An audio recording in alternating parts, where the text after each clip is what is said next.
They don't care enough. I know me. I don't know this guy, but there's a possibility that, like he said, he doesn't like her enough. He hasn't made it to that stage. And for most men, that doesn't happen until you've made that commitment to marry her. Like it's, even if you're like, I'm not about to marry her now, but I started changing when I realized this is the woman I'm going to marry. Things started changing in me. And that was one of the final stages of it. It's like, I always go back to Ephesians, I forgot what it is. There's husbands, love thy wife as Christ loved the church. And to me, that means Christ died for the church. Meaning he made the ultimate sacrifice. So for me, it's like, I'll take a bullet for my wife, all this stuff. It's like, no, parts of me had to die. If it's my ego, if it's that pride that I have, or that stubbornness, that needs to die for her to live and grow, then I need to do that. That's the sacrifice I have to make.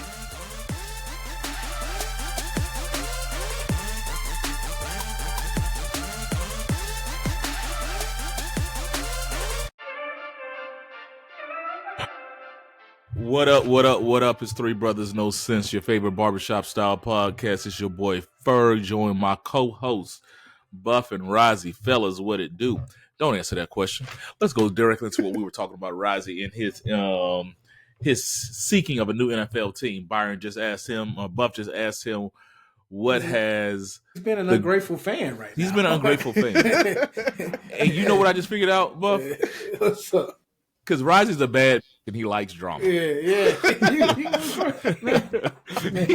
He got a good, faithful team at home. He ain't rich or nothing. He ain't rich or nothing, but he don't go out. His team don't go out. He don't go out to the club. He don't cheat on them, do nothing like that. Rozzy want to look through his team's phone.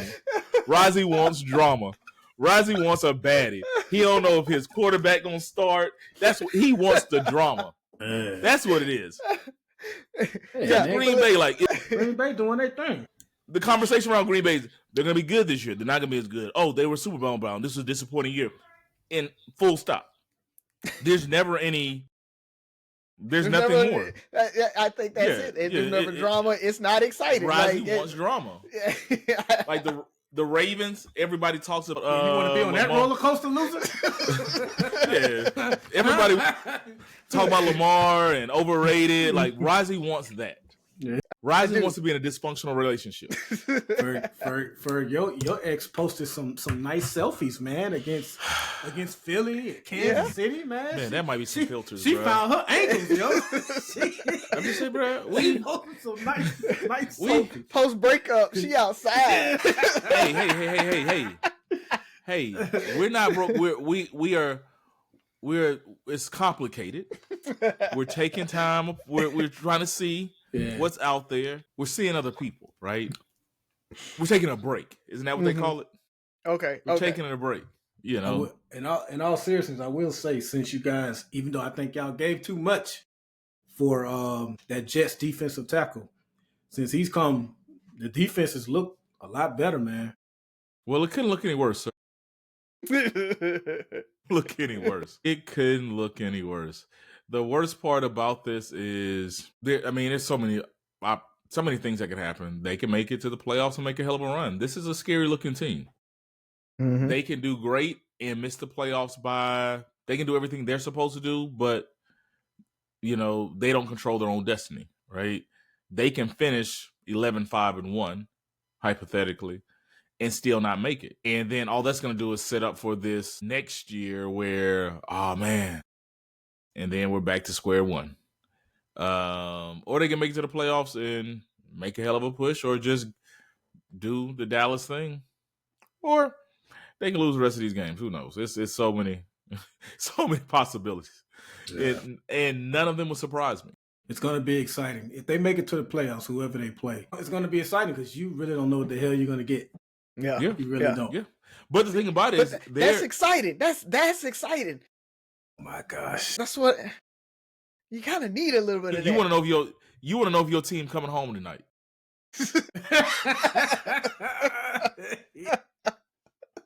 You want to wait by the door and shit. I do. Yeah. I mean, Yeah. You know, I got a nice stable relationship. I need some toxicity in me somewhere. Like, you know, like John, we from John L. LaFleur, man. There was always a little bit of something going on. Like, I don't know, fights with their ass out. Like, that's the stuff that happens at John L. LaFleur all cast. Not we weren't fighting with. Get that. Make sure you it understand happened that. Though. That's the thing. We were in association or like in vicinity of it. Like, you get a little bit of ratchetness, but then you could like step away. That's what I need. I need that in my life. Now, somebody said these LaFleur people went from "Can I have some Grey Poupon" to lemon pepper wings. That is a new LaFleur. Like, what happened? I'm like, that is a perfect, you know. Yeah. So for the listeners that don't know out there, all class reunion was this weekend. Happy Thanksgiving for everybody. And during all class, there was an altercation, as normally it is. But dude busted a bottle over some guy's head and still got his butt whooped and got his pants pulled down somehow in that. And they got pictures of him out like getting beat up. So yeah, that's our high school. You know, just throw that out there. Well, that's our high school event. We don't know if he went to LaFleur. I think he went to Williamson. Yeah. Thank you for that clarification. Yes. Yeah. So don't put that on me, Ricky, Bobby. See, Rozzy just wants to be close to that nonsense, Buck. Yeah, man. I like it, man. Outside of that, what else you got, Rozzy? Shout out to Coles, How was your man. Thanksgiving, sir? Thanksgiving was uneventful because Sophie ended up having COVID. So we missed all class. We missed going home. Thankfully, my folks sent. So Ava and her family, they sent Thanksgiving dinner on Thanksgiving. So we were able to do that. Then Leah went home to Mobile, and then she brought back food from my family. So we were able to get Thanksgiving food from them on Friday. So we were able to eat a Thanksgiving meal, but it still was kind of blah because we were just in the house, couldn't do anything because we were quarantining. But tested Sophie today. She is negative, and so we are good to go. We back outside, so made it through. So, what about you guys? Thanksgiving good? It's regular day. Ravens messed it up, but it's good. It was good. Yeah, just and good for me. Thanksgiving might be my favorite holiday. Maybe tied for first with Christmas, but Thanksgiving I usually host at my house. Probably had about 15 people or so, 15 plus people over at the crib. We cook. It was a kind of a semi potluck where like I had a jerk turkey for the first time. Nice. When I say bussin', got it catered because I just did not want to cook. I didn't want to do a turkey this year, so I did a jerk. We had jerk turkey, mac and cheese, greens, yams. I brought another turkey, and my sister brought ham and some sides. Which we had everything. We had a bunch of people come through, and the bar was flowing as usual. Kids playing, music blasting, cowboys cowboying. It was a good time. I mean, and I just I think my love language is acts of service. And being able to cater to people and show my love and affection for the people that I'm close to by doing those type things. And then also it was cool because leading up to it, I love to cook, and my mom's the best cook I've ever met. And so we always go back and forth about recipes and trying something new. So calling her back and forth, going back and forth with her on certain things because usually I cook the day of. And this time I was trying to cook stuff ahead of time. So even prepping and then putting aside for the next day is a little different than just cooking through, right? Yep. And so it was cool. Where do you stop? Finding the stopping point, right? Like, you don't want to, so that it doesn't dry out, that type of thing. Yeah. It's, like my mac and cheese, then having to take it out the next day, let it sit out for a little while before I put it in the fridge. So then it gets quite to room temperature, but it wasn't coming directly from the fridge, going in the oven, taking extra time to cook and putting some more cheese on it since the noodles grabbed it, all that stuff. It was just cool. But it went off with a hiccup. My cousin came down from New Orleans, so I got to spend time with her. It was a good time. What's up? Cool. That's all you got, Rozzy? Well, no. I wanted to shout out Kohl's because they actually named their permanent CEO finally, and it's a black dude. So Michael J. Bender. So if you do department stores or whatever, check out Kohl's, man. They're doing much, much better than Target, who is spending $5 billion on renovating their stores, and because they think that that's the reason that their sales are slumping. It has nothing to do with their anti-DEI stance, a whole boycott going on, and they are a little bit more expensive than Walmart, so they're looking at maybe trying to lower prices and everything like that. So everything they can to try to figure out why their sales are slumping, instead of actually just saying what the words are. Hey, our bad. We still support DEI, because actually, technically, they still do support DEI. They just took the name out of it. They're still doing a lot of the things that they were doing before. So if you look, all of those vendors and suppliers and everything else that were in the stores and on the shelves, they didn't pull any of those. They still are bringing in, minorities into their stores and things like that. They're doing what they've always done. They just changed the name so that they wouldn't get in trouble. But even with that, I think people still taking a stance. I'm still semi-boycotting. I think I've been in Target twice in the last 6 months total. So, it is what it is. But shout out to Kohl's, man. That's kind of cool. And that's really it, other than Mr. Killamall, y'all Department or Secretary of War or whatever, saying that he may have committed war crimes. So the last strike, that he's doing those strikes on the Venezuelan boats and things like that.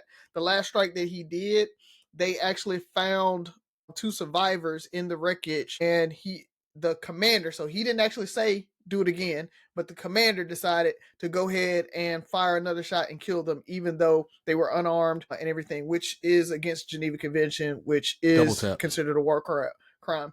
Yep. So it's one of those things that if they can track that back, I don't know how much trouble he's going to get in. The Justice Department's not going to bring anything up on him or whatever, but it's just one more thing of this administration just playing fast and loose with laws and just saying, you know what, we can do what we want. We don't care what's legal and what's not. So just want to throw that out there. But that's really it, man. That's all I got. Fun fact, former Senator Herb Kohl is who founded Kohl's, and he used to also own the Milwaukee Bucks. He passed away 2 years ago. Also, the more crimes and very questionable things this administration commits, just realize that's how hard they're going to fight to not lose power 3 years from now. So Hegseth is good right now as long as this Justice Department is in place. But if the Democrats take over, he may have to answer for some of this. I look for them to fight extremely hard not to lose any of their power. I'm gonna go less serious though, man. It's college. It's rivalry week in college football. Ohio State finally beat Michigan. First time they beat them since 2019. But the Michigan players guarded the logo in the middle of the field, and I saw a lot of online chatter. I remember when T.O. spiked the ball at the Star in Dallas, and Emmitt Smith and I think it was George Teague took exception to that. As fans, how y'all feel about that? How you feel about your team having, I guess, pride to protect a logo on a field or some symbol or whatever? Like, just real quick, are you with the Michigan players for doing that, or are you like, you should have defended the end zone better and you wouldn't have had to do that?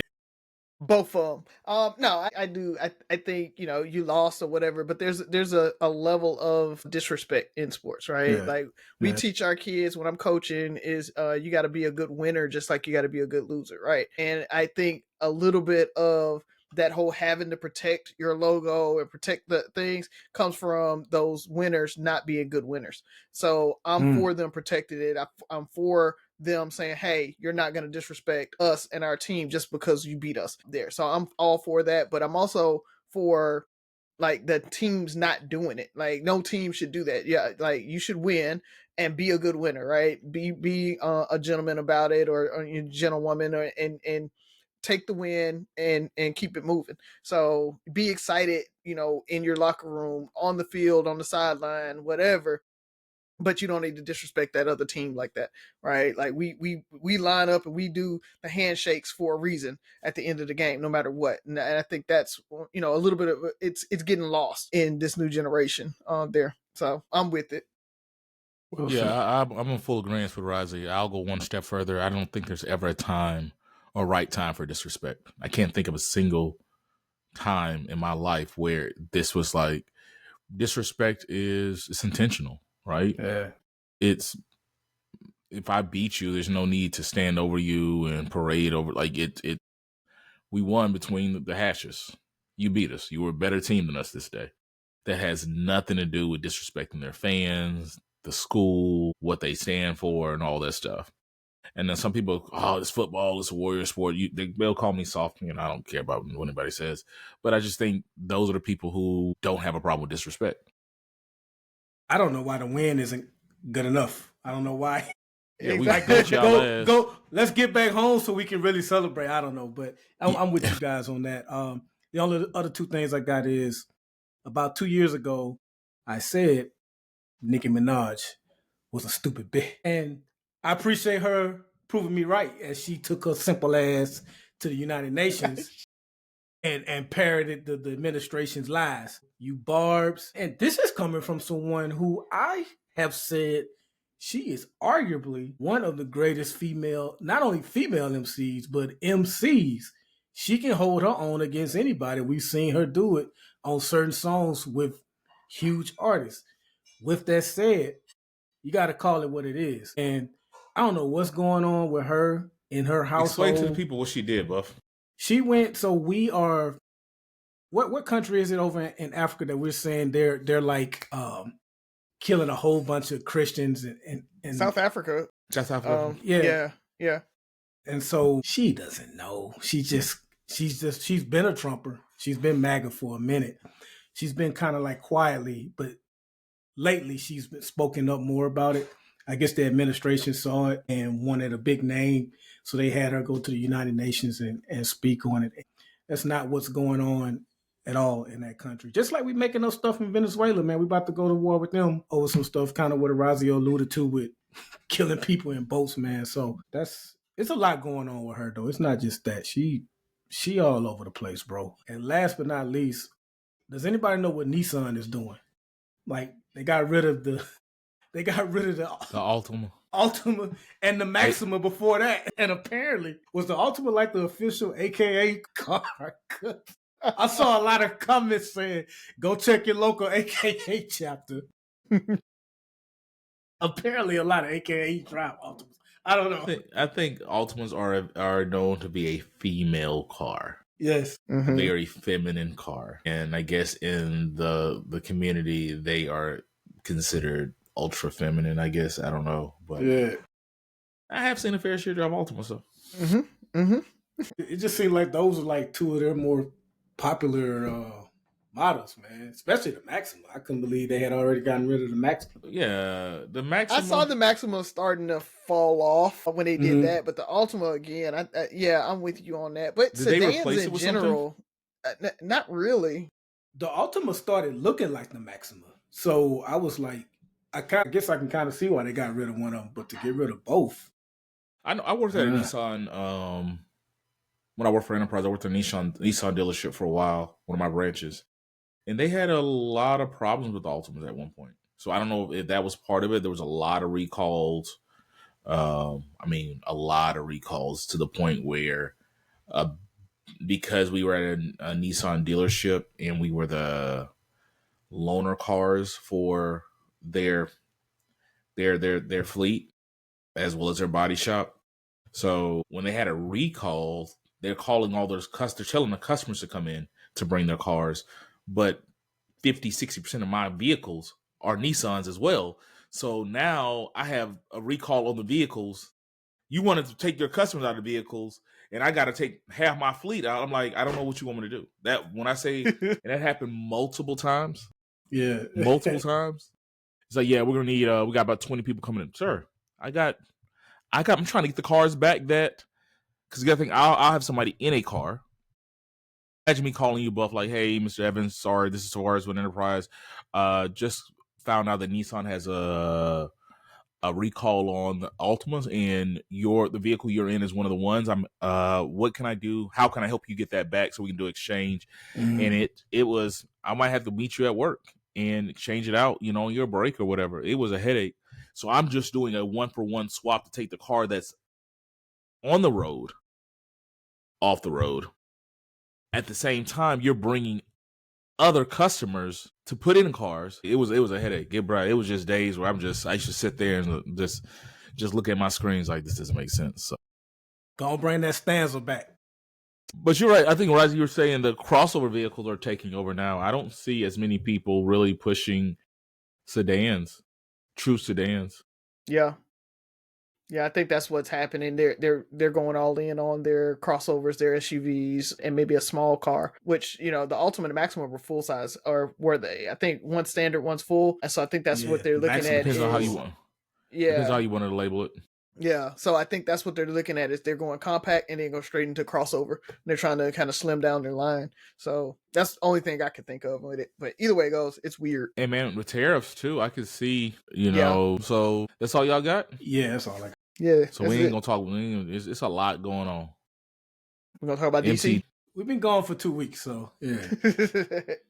MTG, the DC shooter, I'll start with this. Texas was out Florida a few weeks ago with the two gentlemen who were indicted for trying to have a plot to go to Haiti and take over Haiti. Obviously, they don't know the history of Haiti. Like, that is one country. Take over Haiti and that you are not taking over. Turn the women and children to sex slaves and stuff like that. So they were planning on killing them. But they were supposed to be, from my understanding, taking, that was Gavin Weisenberg and Tanner Thomas, men from North Texas, so not my area of Texas. Indicted in November 2025 for allegedly plotting to invade the Haitian island of Gonove. They intended to kill all the men and enslave the women and children. So I don't know how true this is, but they were planning to recruit homeless individuals from DC to serve as their mercenary force. They just picked a random city. Why DC? Why not Austin? Why not Florida? Like, why not someplace in Florida? Like, that's a lot of homeless people to get to. Like, it's. Then you got to part of me wanted to see this. They had a boat. But part of me wanted to see how this worked out. But the thing about it, any life lost outside of theirs would have been a tragedy. But part of me wanted to see. No. Let them go. So you about to? No. Let them go. Let's see how this works out. It was just sad. There's that. The victims of the DC shooting. How are things around the Capitol right now, Buff? The two National Guard members. After the two National Guard members were shot. I gotta be honest. I've been off all week, okay. But I've heard they brought in 500 more. Are planning on bringing on 500 more troops. I haven't heard of like any major difference visually for anyone that I know has been in the city, but I'll see on Monday. I'll see. Yeah, that's just sad. Has there really been a change in the crime? That's my big question. Like, is this actually affecting anything or doing anything? Let them tell it. There has been. I mean, I still see. Because the thing is, they're in the visible parts where there isn't a lot of crime anyway. They're not in areas that, would make a big difference from what I can tell. So, and to be honest, man, just driving into work, since this whole thing started, I haven't seen too many. So I don't know exactly where they are. I mean, there's only like 2,000. There's like 2,000, right? Like, yeah, 2,000 people in DC you're not going to see many. DC ain't that big either, though. Yeah. It's not even that big. So I think that's, the sad part about it is I don't see a reason for them really being there or have been there to be shot like that. And that's the sad part about it. And when you think about it, this is really what they were leaning on. They were hoping that somebody did something, assaulted them, killed them, shot at them. So then they could escalate and ratchet it up. That's really ultimately what it is. And truthfully, they're still saying that this may be illegal, what they're doing there. So it's sad. It's sad that they were shot. My heart goes out to the families. Those folks were supposed to be home for Thanksgiving and they couldn't be. But I think they both volunteered to be there. Which, if memory serves me correct. But even if they did, I mean, the thing is, you still... that's your family, right? Like, you still want to be with your family or are at least available to talk to your family and everything. Like, that family had to go through this holiday. Yeah. And the shooter wasn't from DC. I mean, it's not like it was they were engaging in what they were supposed to be there for. Mm-hmm. Yeah. This shooter drove from Washington State to DC to do this. So it's pointless. That's somebody drove cross country to do this. So and they were Afghan immigrant, right? That had been working with the U.S. military. So it's all kinds. It's just really weird. It really doesn't make sense, right? This person was working with the U.S. military for years to get asylum. They vetted him. Trump's department gave him asylum. Let's not, they like to say, oh, it's Biden, but he actually. I've seen them blame Biden. Yeah. For our withdrawal and the way we withdrew in Afghanistan, saying that this is on him because of how that played out. Yeah. And so, but, Trump's own administration said that the person was vetted and, they did everything they were supposed to do. But it's just one of those things. It just sounds fishy to me. And I'm not a conspiracy theorist. I'm not going to go down that rabbit hole of all the things that's happening on the internet or what everybody's saying. But what I can say is that it does not sound right. Right. That this person would just be, like you say, up and say, yep, now's the time. Let me drive to DC and just randomly shoot 2 U.S. soldiers. On Thanksgiving. I don't get it. On Thanksgiving. Yeah, I mean, it just none of it adds up. Like I'm with Buff. They shouldn't really. I don't see why they're there. It's not. I don't really think it serves a purpose. I mean, it doesn't make it any better.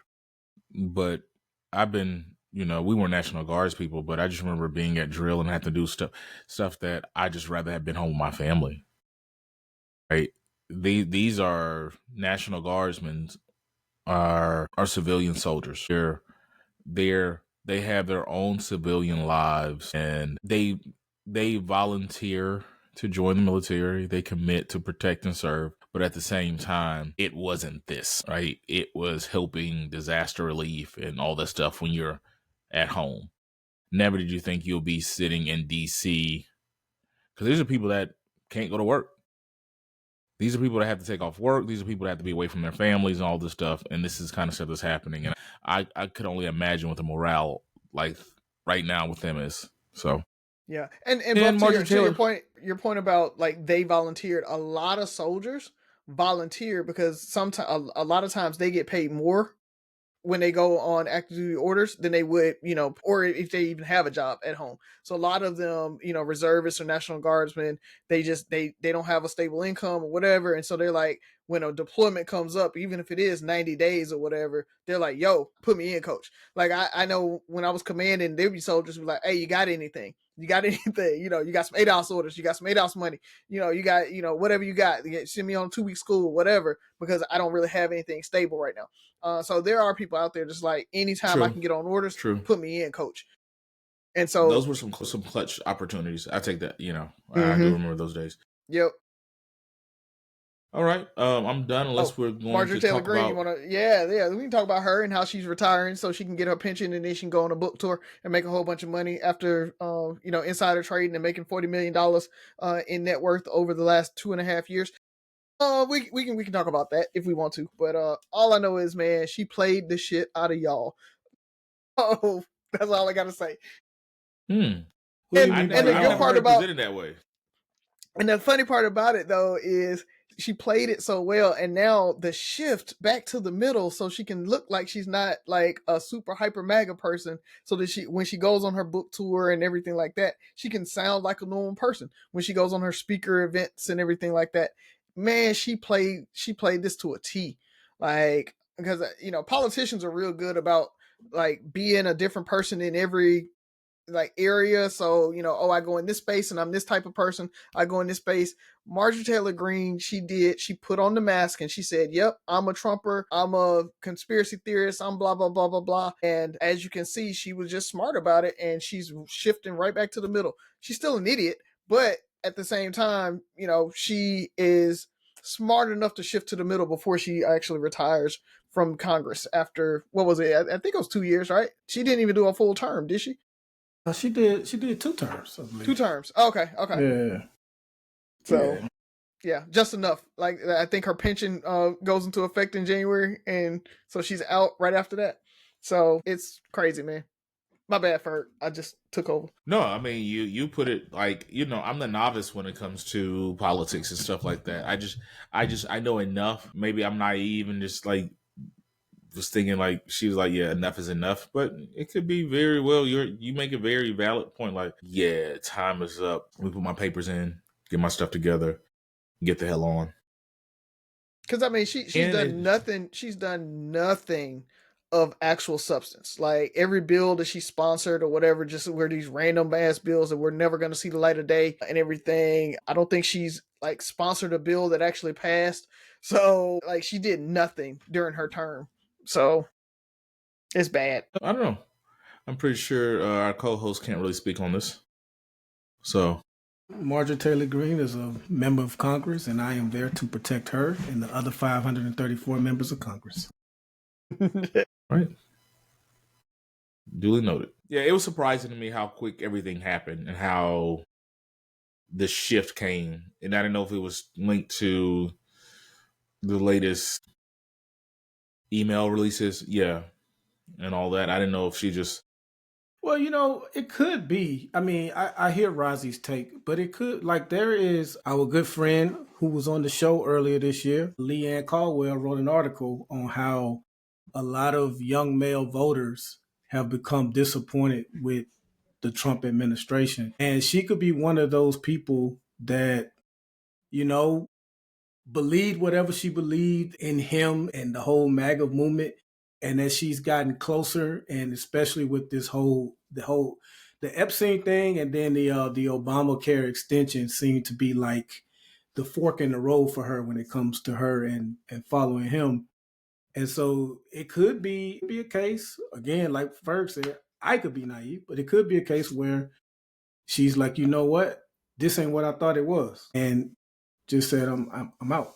Because I mean, you don't have to paint yourself to be a centrist to go make money after Congress. Like, you can go be a lobbyist, and you can take the Trent Lott route. You can take the former senator of South Carolina, I forgot his name. You can take that route and go make a whole bunch of money without changing your political terms or whatever. So it may be what Rozzy says, but it also may not. Touche. Yeah. It's definitely her being disenfranchised. She is over all of that. I will give her that. So yeah, she's. The funniest thing is Jasmine Crockett kind of responding. Mm-hmm. It's like she had to deal with the other side for a week and she done. It's like, that's all you got. Yeah, imagine how I feel. Yeah, that's funny. So all right, fellas, let's jump into it. We've had this is a long opening. Uh-huh. Yeah, I mean, we've been. There's a lot going on. We missed a lot. Yeah. Who wants to go, man? Let's go ahead and jump into it. I can go. I got a question about. I'm gonna read this from you guys, and then I will go into my question. So it's a post on Facebook, and it said, "My kid's father called me on Monday, a couple days before Thanksgiving, venting because his wife walked out on him, and he was going through it mentally. So I drove to Mobile to spend the holiday with him so he wouldn't be alone, and I took his car to get washed because anybody who knows him knows how much he loves that Charger. My man got mad, called me out my name, and disrespected me. But the truth is, I did what needed to be done because my kids need their father mentally stable, and his well-being will always come before a man's ego. And honestly, if supporting the father of my children during his lowest moment makes me disloyal, then maybe my man needs to go find a woman who will only prioritize her boyfriend because I'm loyal to the family I created, not a man who's threatened by real co-parenting. His insecurity is his own problem." So, question to you guys, is that co-parenting? And if you were in that situation as the boyfriend, what would your take be on that? Was this Facebook? Yeah, it was Facebook. I don't know if it was real or not, right? Like, but I could see something like that happening. We'll skip that part because you could say that about any post. But I'll say this, man. Besides all the numerous problems I have with social media, I think probably either one or two on the list worst things was when Zuckerberg started paying people for engagements on Facebook. Because y'all sit back and think of, or in this case, it could be true. Either way, y'all think of the most shit to post just so people can start arguing their different opinions. But let's go ahead and bite. Yes, I would have a problem with it if I was the boyfriend. No, I don't think that's co-parenting. I know she tried to dress it up as co-parenting, but it's not. His wife left him, and this was like, what was it, 2 days before Thanksgiving? So she just left him. Let him go through it. Now, if he still ain't himself and in the house, not going to work, unshaved and unclean 2-3 months from now, and he not taking care of his kids, then okay, you can discuss, if your relationship with your boyfriend is serious, you can discuss, hey, listen, I'm not trying to get back with him, but my kids need their father. What can we do to try to get him out of this funk that he's going through? She left 2 days ago in this so-called scenario. Let that nigga hurt. It's gonna hurt. And then you get up and you move on. It didn't hurt. But this going down there and my kid's father, even if you do all of that, you don't have any empathy to say, you know what? I disagree with my boyfriend, but next time I will discuss. None of that, just gonna write them off. Again, that's why I think it's just this social media She didn't write him off. bullshit. She didn't write him off. She said, go ahead. I would have respected her a little more if she wrote him off.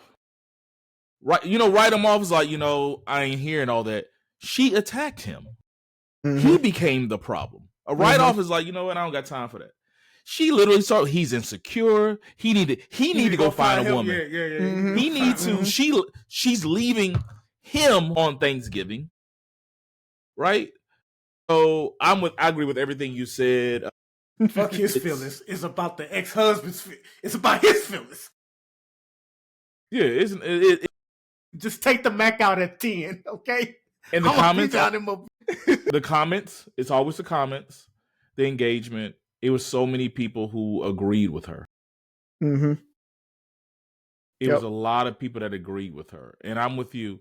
Let him go through it. I mean, part of being a man, part of being an adult is you're going to have challenging times. Out of all the people to call that my lady left me, I'm not calling my ex. He's in Mobile. Does he have homeboys in Mobile? Does he have family in Mobile? What else does he have where she's the first person? Because that's what I'm thinking. Like, why the fuck he calling you? Where's Buff? Where's Rozzy? Where's Slim? Where's Fino? Like, where's everybody else? Where are his brothers, sisters, mama, dad? There's somebody else he could have called before he called you. And talking on the phone might have been as far as like, hey, I feel you, like, well, let's get through the holidays. It's a tough time. Let me know how you feel. I'll check on you Friday. Right?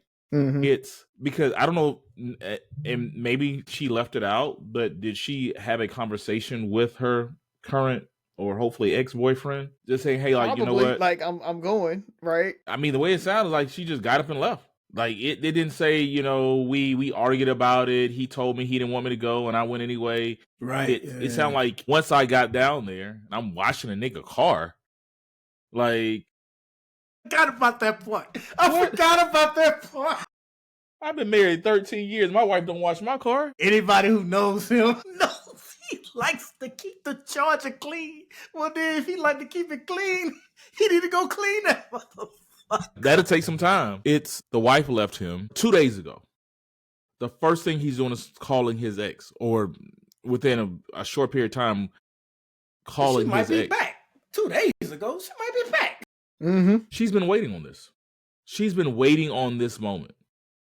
Keywords, family. Now this dude is family now. Like, there's this whole situation. She's been waiting. They're back together. Right. Yeah. Right. They go together now. They back together. Right. He smashed. They like Mojo. He smashed when she got there. Like, yeah, definitely.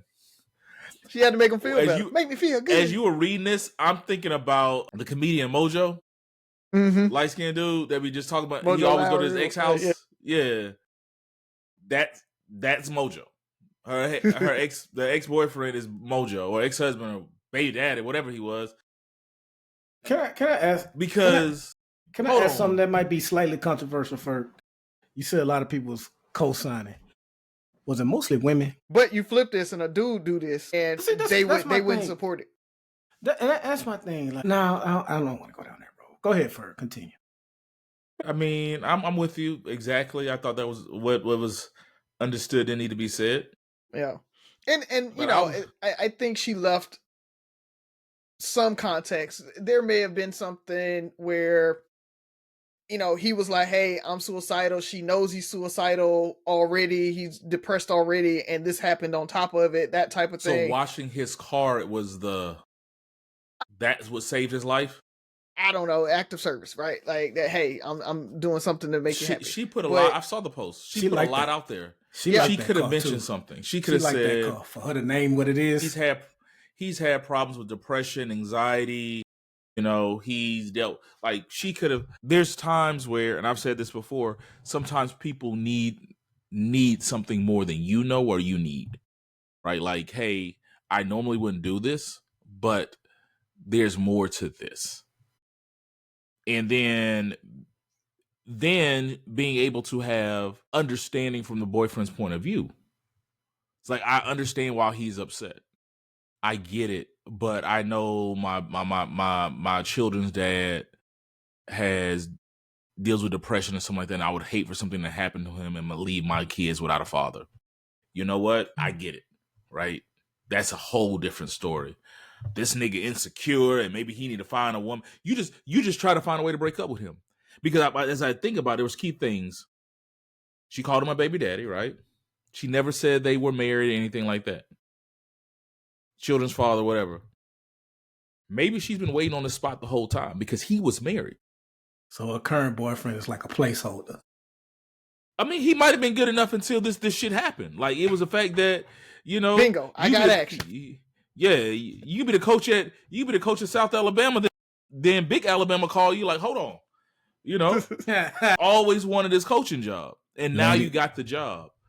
I'm gonna go watch his car. He like yams, and I'm gonna make some gumbo tomorrow. Like, she got a whole plan. She drove down from somewhere. Like, she drove down. It wasn't she went from Tomerville to Pritchard down the bay. She left. I drove to Mobile. So yeah. Raz, what's the right answer? I'm with you guys on it. Like, I can see instances where she would need to be there for him, right?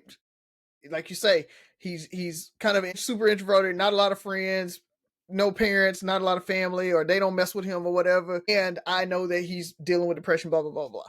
There are times that might have made sense. But to your point, Ferg, I think that conversation needed to be had with that boyfriend. Like, it never should have been this point of you're saying F you, boyfriend, and you just going, right? So I think her supporting the baby daddy or being there for the baby daddy is valiant, but not for at the sake of your current relationship. Like, that's my thing. So, and ultimately, you have to move different when you're in a relationship. I've had this conversation of how if I'm in a relationship, I can do certain things, and when I'm not in a relationship, I can do certain things, and when I'm in a relationship, I can't do those same things. All right, out of respect for my lady. So I've had those conversations before. So I get where you want to be there, you want to be helpful or whatever to your baby mama, your ex or whatever. But at the same time, you got to respect your current relationship. And I think that's the problem here is she doesn't respect that current relationship at all. Like, that's the problem. And so dude needs to leave. Dude need to go ahead and dip because she doesn't respect you, my boy. Because ain't no way a chick that respected you would have done that. Or put it on the internet. Oh, yeah. They were broke up when she put that on the internet. It was over for me. She said to my boyfriend. She want that Zuckerberg. I hope he want to do that got beat up at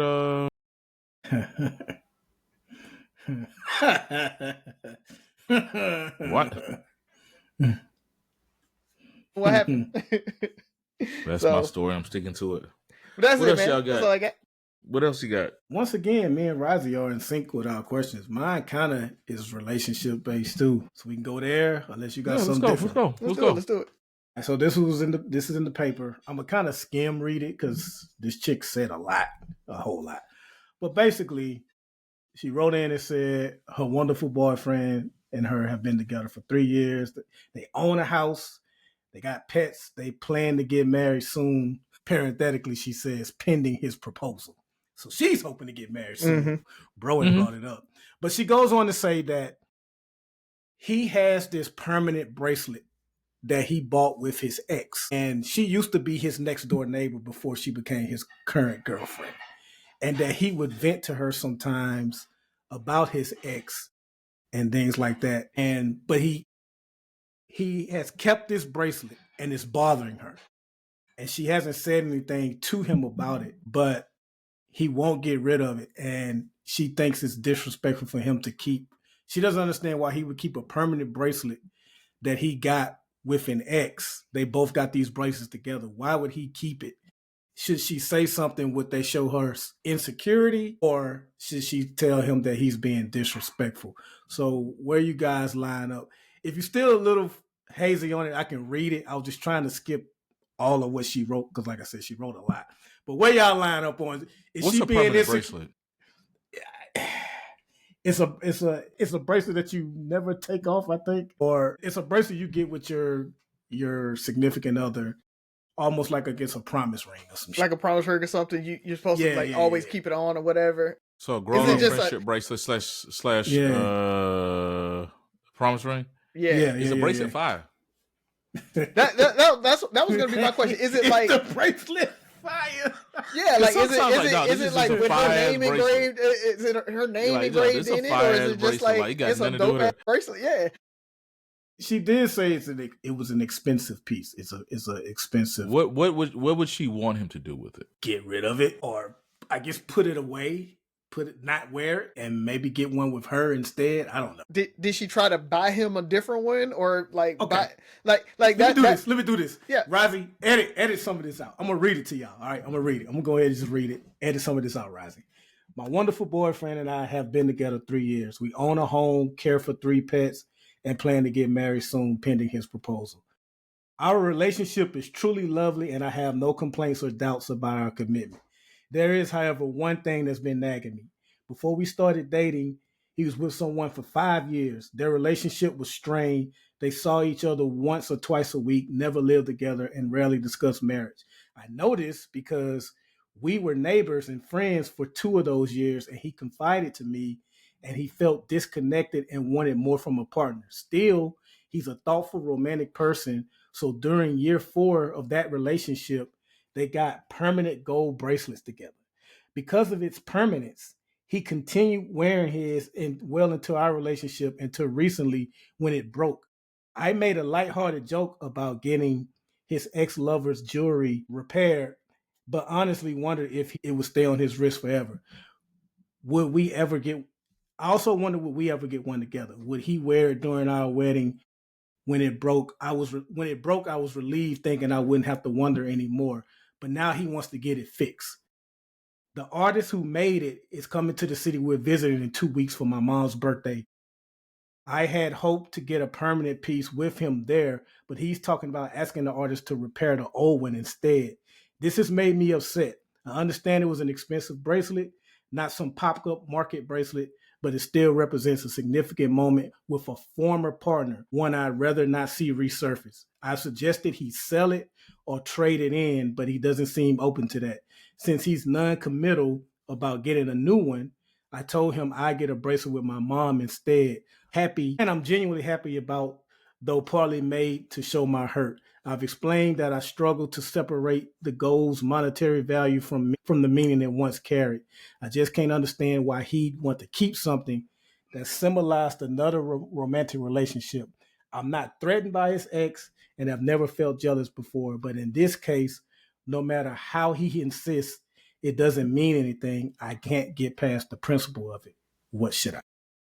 One, he's lying. It does mean something. He still loves her. No, like he just like the bracelet.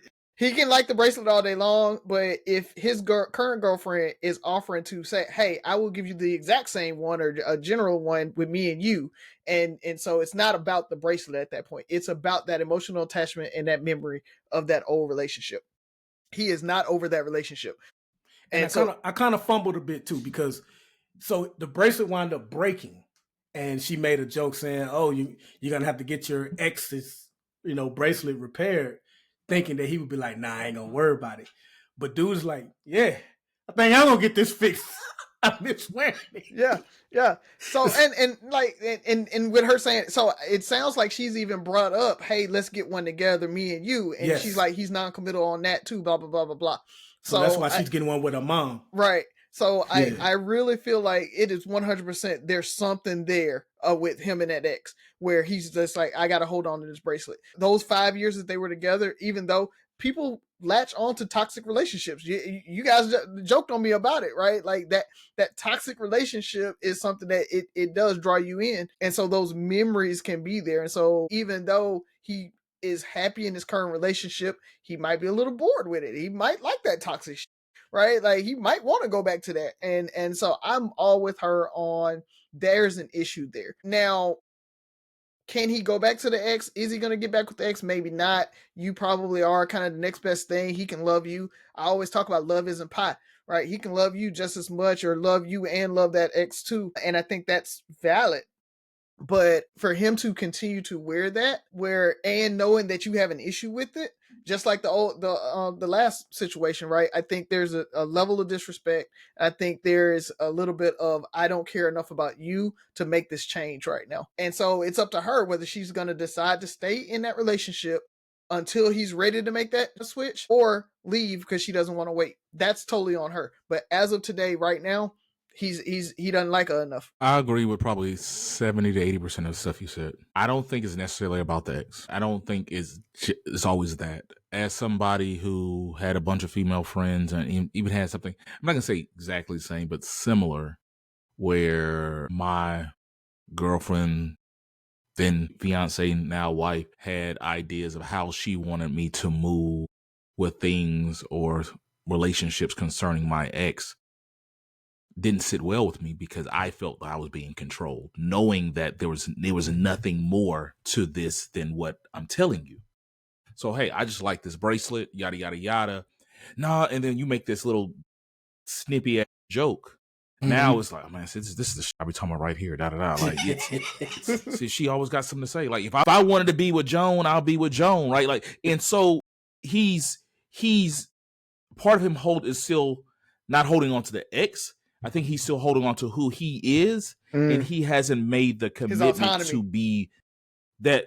Yes, he hasn't made the commitment to be the type of man that is ready for marriage, that is ready. So shout out to Tab. This is one of the conversations we had, I think might have been the weekend when we came up there and we got, I think it was the weekend we got engaged. Yeah. And Tab was saying something. It was a similar situation where I had relationships. You know, like I've always been a people's person. So I have platonic. I've been able to date when we break up, have platonic relationships with people after that. And so it was one point where Z didn't like that. And it was problematic for her. I'm like, and the way I'm looking at it is like, man, you're about to marry the type of dude who is a good person where his exes still see enough good in him that they can still be friends. This is how I'm looking at it. Like, I feel like I'm a good person. And Tab heard it all. She heard it all. She listened. She didn't really say nothing. And it came down to what's the best thing that can happen with you remaining friends with your ex? And what's the worst thing do you value being friends with your ex more than you value your future wife's happiness? And that's what it came. It was a aha moment for me. It wasn't about me saying, hey, there's nothing going on here. Get over it. It was, she needs this more than I do. I'm here to protect her. I love her enough that I don't have to agree with it. I make jokes about it all the time. I don't necessarily agree with it. This is 13, 14 years ago. Don't necessarily agree with it, but I know she needed it and it worked out to the benefit of our relationship, where she knows if my wife ever says she needs something, I'm going to do everything in my power to make sure that happens. And she didn't have to say she needed it. I know what she needs. And he's not there yet. Yeah. He might love her. She said he's a great guy. She still has some problems of her own. It's, hey, maybe this is the type guy, whatever it is. I'm not saying he's right or wrong. I'm not saying she's right or wrong. I think there's more to it. Hence why he hasn't proposed yet. He's still trying to figure out, I'm about to give her this because it might not work with her. She's control. She's control. She doesn't appreciate how I am. I'm the good. She says I'm this good dude, and she still makes these snippy comments about this and that. It's like, do I want to deal with this for the rest of my life? That's probably what's going on through his head. It maybe he's still in love with the ex, but it doesn't have to necessarily be that. It could very well be that I like this bracelet. This is I've been waiting for 5 years or 3 years. It's just I just like this is kind of part of me, right? And now you want me to get rid of it just because you feel insecure about my ex that I don't like, I don't rock with, I hate that bit, like whatever it is, and you're still making an issue out of this. Because they can see it one, we can see it another way. Two things can be true and or false at the same time. So. Man, I think she is actually focusing, kind of what you just touched on. I think she's focusing on the wrong thing. This dude has kind of shown kind of a pattern where he can date someone for half a decade and marriage not come up. He's been with her for 3 years. She, in her mind, marriage is imminent or near. But then as she has had to say herself, pending his proposal, which means it ain't really on his mind. So I think she has lasered in on the bracelet, when in reality it's about, when are you going to propose to me? When are you going to make that commitment to me? Because I've seen this movie with you with another woman where you dated her for 5 years, and whether your reason was legitimate or not, you never did marry him. Also, I'm not a big fan of confiding to, and this ain't even like a sister or a family member. She was a neighbor at the time. That you end up dating. Yeah, exactly. It's not like you confiding to someone else who you wind up dating about your relationship. So she needs to kind of pick up on the Scooby-Doo clues, and it may be time for her to exit. And I think the bracelet is the manifestation of what she is really feeling about why hasn't he proposed yet? Why isn't he catching on to my be direct? All these like hints and clues. You shouldn't get that. Now you got to get your ex's bracelet fixed now. Say, hey, that's good that it broke, because I ain't want you wearing that shit no more anyway. I ain't want to say nothing, but now that it's broke, go put that bullshit. And he can accept that. Either he can accept that or deny it, because that would probably piss me off. But the thing about it, I think they need therapy. If they're gonna make it, they need therapy. They need to figure out where they're at. They need to figure out he likes her enough. Maybe because it's jury Ferg, but if you date someone for 5 years, you're bringing something with you. Mm-hmm. It could be a hoodie she got you. Yeah. She bought me that TV that's hanging up. This PlayStation I'm playing, and she bought me that. Hey, I mean, we've all had to get rid of beds and all that stuff. Tabitha bought me some Travis Scott J's. If she had left me, I'm not getting rid of them J's. What? And it's more about like, I rocks with this bracelet. I like this. I like whatever it is. It's more about, I like this a lot. And I've always been, if I wanted to be with that person, I would be with that person. You know me, I don't bite my tongue when it comes to relationships. Yeah, I definitely don't think it's about the ex. I don't think it's about the ex. I don't think it's about the ex at all. I just think, like you did say, like maybe I don't like you enough. And maybe I haven't realized. I think a lot of times men and women will like somebody as much as we know how to like them. A lot of people never get to that other stage where they're willing to make those sacrifices, and those sacrifices don't become detrimental. They feel like I'm a better person because of the way I feel about my wife and the sacrifices I've learned how to make for her. Like, I want her to be happy. I feel like she deserves the best version of me. And if that's eliminating a relationship or a bracelet that, makes her feel uncomfortable, I can still mumble like, that's stupid as like, I'm not gonna say I'm like, oh my God, I can't. It's like, I can get annoyed. We've all been there. Like, I call it the, are you freaking serious moment. Yeah, I'll get in my feelings. I'm gonna say what I'm gonna say. Then I'm gonna sit back, internalize, and like, that's hurting her. There's nothing good that's gonna come from this, and therefore I'll make whatever change I need to make sure that she's good.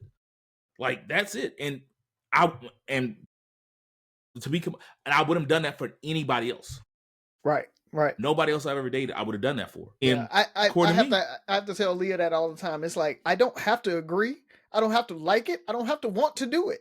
But because I love you, because I want to be with you, I'm going to do it because you want it, because you like it, because you want me to do it. And that's the difference there. It's like that's the biggest difference. I won't do it for anybody else, or I don't like it, and so I'm not going to do it, but I like you enough that I'm going to do it. I'm going to do it for you, not necessarily because for myself.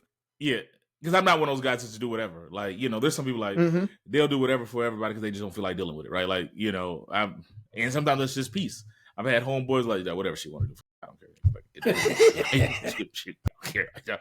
Next chick, I don't give a fuck. She wanted, we all know those guys. They don't care enough. I know me. I don't know this guy, but there's a possibility that, like he said, he doesn't like her enough. He hasn't made it to that stage. And for most men, that doesn't happen until you've made that commitment to marry her. Like it's, even if you're like, I'm not about to marry her now, but I started changing when I realized this is the woman I'm gonna marry. Things started changing in me. And that was one of the final stages of it. It's like, I always go back to Ephesians, I forgot what it is. There's husbands, love thy wife as Christ loved the church. And to me, that means Christ died for the church.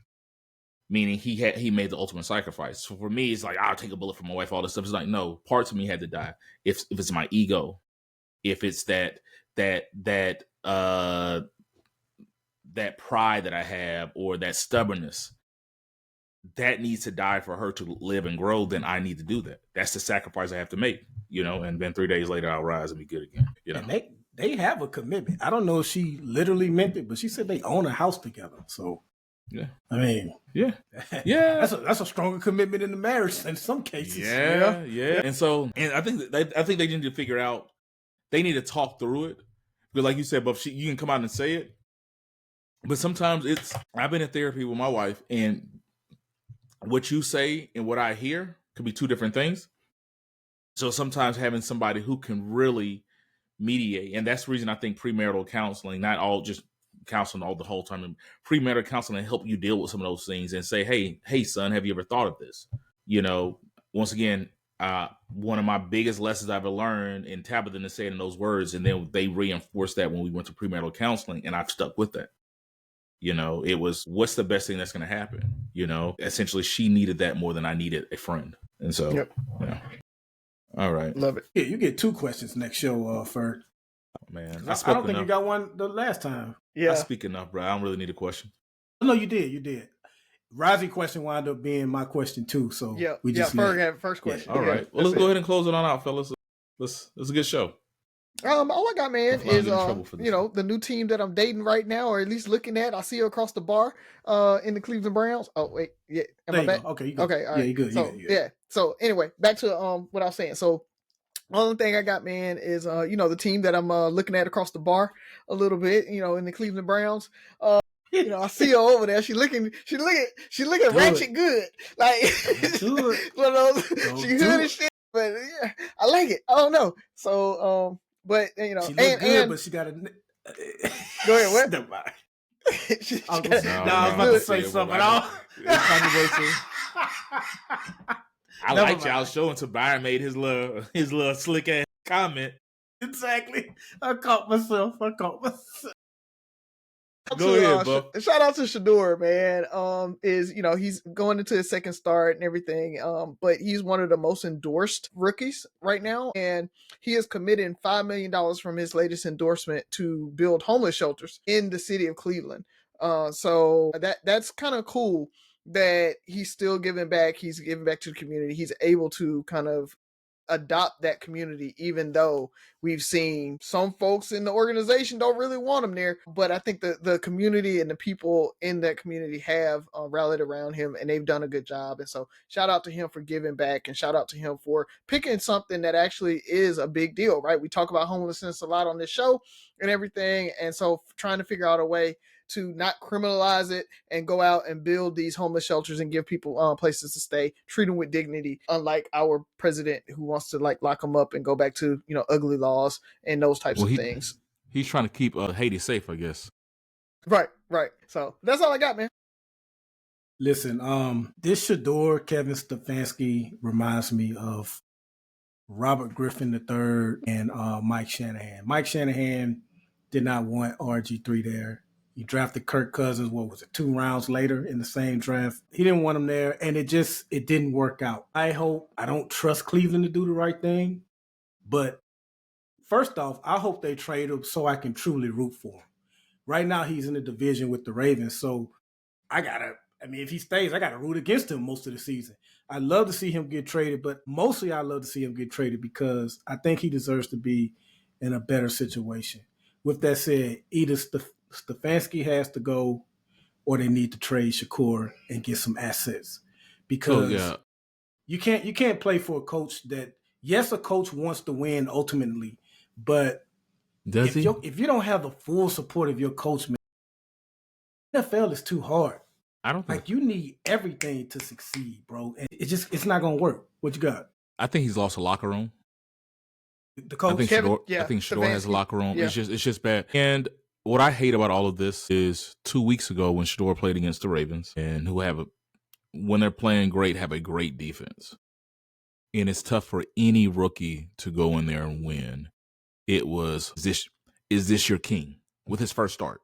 Not even just a rookie, a first start, then game plan, second half, come out already down. And at what was essentially a must-win game on a team who was rebounding, all the stuff, right?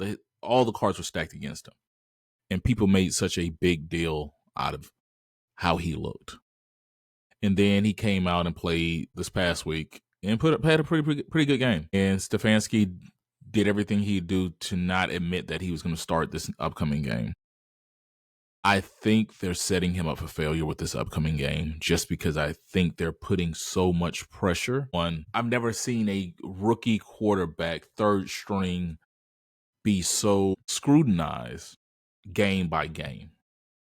He's going against the 49ers is a tough out for anybody, especially anybody wearing a Browns uniform. And if he loses that, I feel like, see, we gave him a chance. Told you he sucks. Mm-hmm. It's not like, hey, he's developing. He got a little better. He got better from that first start. Hey, this was a tough out. I don't think anybody's going to defend him. And that's what's wrong.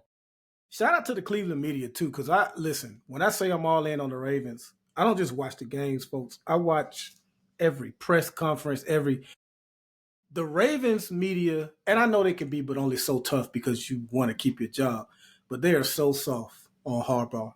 Like, they don't ask him any tough questions. The Browns media, they straight up, hey, why didn't you give Shador a game ball when he's the first rookie quarterback to ever win his first start in like damn near 20 years? Why didn't he get a game ball? And I was like, oh, that's how y'all doing, Cleveland? Damn. So shout out to them, man. Yeah. Baltimore media wouldn't ask that shit. The team's not defending him, though. Not the team, the organization, right? Yeah. It's the fact that even when Attaboy Shador kind of speech after Shador had a good game. Shador won. It was such a fly by. It was like our quarterback. Yeah. It was. No, you got to give him a game ball. Come on, right? Bro. Like, come on. Just like for one, but they're 2-7 now, or 2 and whatever. No, he's like, well, I gave one to Myles Garrett because he had 3 or 4 sacks. I'm like, Myles Garrett has a 5-sack game this season. Right. What are you talking? That's what he does. He broke a record. He broke the Browns. Sack record in that game, and don't get me wrong, he definitely deserved the game ball. I can guarantee Myles Garrett would not have been complained if. Hell, he's 3-8, and he can give more than one ball, right? Like that's the other part. It's not like Little League where it's like the game ball, one game ball. Yeah, there are game balls. So Cleveland's 3-8 now. Shador's after the Raiders won one game. Shador's won one game. Flacco won one. Who was 1-7 or 1-6, 1-6 or 1-7 with a start. So, I mean, you can't do any worse. And I think they're going to, if he loses to San Francisco or plays a bad game, look at this as he should have never started in the first place. I think they're setting him up for failure. I really hope Cleveland trades him because I want to root for him. We've been gone for a long time, so I'm just get this out there. I forgot to mention it last show. Shout out to Outkast, man. Hall of Fame, Rock and Roll Hall of Fame. I think arguably the best rap group ever. I know for sure, in my opinion, the best rap duo ever. So it was just cool to see them get their flowers, man. They deserved it. So congrats to them. We kind of mentioned at the top of the show, all class, our high school. It was. I'm pretty sure it's still a good thing. It was a great thing. It was just imagine for the listeners. Just imagine your high school being like the showstopper of the entire city for Thanksgiving weekend. Like we mentioned that fight and how that guy didn't even go to LaFleur.